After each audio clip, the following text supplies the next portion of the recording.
नमस्कार, स्वागत है आप सबका। आज हम देखेंगे वेक्टर कैलकुलस में ग्रीन थ्योरम को। वैसे तो वेक्टर कैलकुलस में बहुत सारे थ्योरम हैं, लेकिन ग्रीन थ्योरम जो है वो आपका रिलेट करता है एक लाइन इंटीग्रेशंस को शॉर्ट तरीके में आप कैसे सिंप्लीफाई कर सकते हो। ग्रीन थ्योरम का स्टेटमेंट के अकॉर्डिंग यदि हम बात करें, अच्छा सबसे पहले आप यही देख लो कि हमने कहा कि लाइन इंटीग्रेशन जो होता है any curve C F dot D R कुछ इस तरीके से होगा।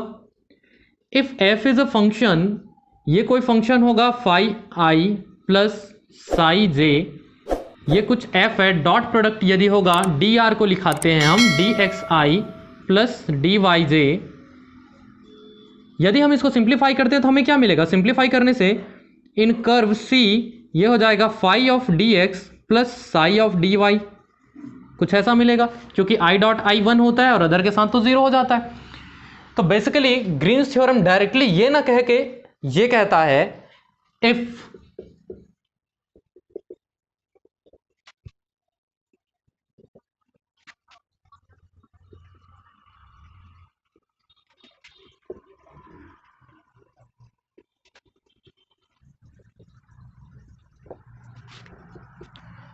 कुछ इस तरीके से, if phi of X Y means phi ये जो है एक फंक्शन है एक्स वाई का, and psi of X Y means यहां पर ये जो साई मीन्स फाई और साई ये दोनों फंक्शन है एक्स वाई का, और continuous function in region R. एक रीजन की बात कर रहा है जहां पे वो कंटिन्यूस है इन प्लेन एक्स वाई। आप सिंपली एक्स वाई प्लेन बनाइए, ये हो गया हमारा एक्स वाई प्लेन। इस एक्स वाई प्लेन पे मान लीजिए एक कर्व है C, bounded by a close curve C, ये एक क्लोज कर्व है सी। पेरीमीटर जो होता है, बाहरी जो आवरण है उसका, बाहरी क्षेत्रफल जो है, क्षेत्रफल नहीं कहेंगे, बाहरी ये जो लाइन जो है इसे हम कह रहे हैं कर्व सी। और अंदर में जितना इसका ये जो सतह है, या आप इसको डायरेक्टली इस तरीके से एडिट कर देते हैं, पूरा ये जो सतह है इस क्षेत्र को, इस रीजन को हम बोल रहे हैं कैपिटल आर। मीन्स हमारा ये फंक्शन फाई एंड साई इस आर जो प्लेन एक्स वाई पे ये जो आर सतह जो दिख रहा है इस पर क्या है? कंटिन्यूअस है। कंडीशंस क्लियर हो गया आपको? अगर ऐसा कंडीशन है तब की केस में इतना इज इक्वल्स टू, मीन्स ये जो लाइन इंटीग्रेशन हम जो कर रहे हैं, इंटीग्रेशन इन क्लोज कर्व सी, इस पूरे क्लोज कर्व पे मतलब इस बाहरी आवरण पे जो हम ये जाएंगे, integration of phi D X plus psi D Y, ये बराबर होगा this much is equals to double integration और रीजन आर। इस आर क्षेत्र पे इंटीग्रेट करेंगे। यहाँ पे इंपॉर्टेंट ये है, ये जो फाई है इसको आपको पार्शियल डिफरेंशिएट कर देना है विथ रिस्पेक्ट टू वाई, और ये जो साई है इसको आपको पार्शियल डिफरेंशिएट करना है with respect to X. Means X के कोफिशिएंट वाले को वाई के रिस्पेक्ट में, वाई के कोफिशिएंट वाले को एक्स के रिस्पेक्ट में डिफरेंशिएट कीजिए पार्शियली, दोनों के बीच में लगा दीजिए माइनस का चिन्ह। ये जो टोटल वैल्यू जो मिलेगा उसे हमें इंटीग्रेट करना है with respect to D X and D Y. Clear बात है? तो ये कहता है Green theorem. Simply Green theorem का स्टेटमेंट यही है कि integration of phi D X plus psi D Y in close curve C is equals to double integration over region R del psi by del X minus del phi by del Y with respect to D X and D Y. तो ये है हमारा green theorem. तो आप बोलेंगे इसका मतलब क्या है? मतलब ये है, यदि आप इसको सिंप्लीफाई करते हो, इसको यदि आप सिंप्लीफाई करते हो इंडिविजुअली, तो क्या होगा? मान लीजिए ये पॉइंट 1 है स्टार्टिंग पॉइंट और ये है इसका फाइनल पॉइंट 2।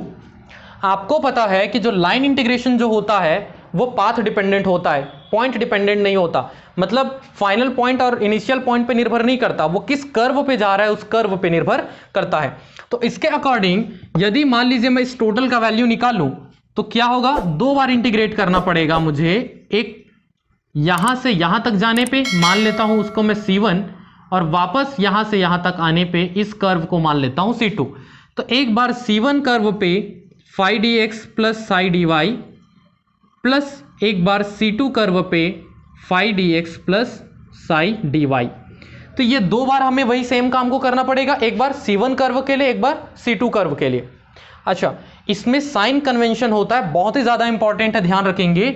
जो साइन जो होगा, जब भी कभी इसका जो चिन्ह होता है, अगर वो क्लॉकवाइज डायरेक्शन में जा रहा है, घड़ी की दिशा में जाएगा तो नेगेटिव लेंगे, एंटी क्लॉकवाइज डायरेक्शन में जाएगा तो ही उसको पॉजिटिव लेंगे।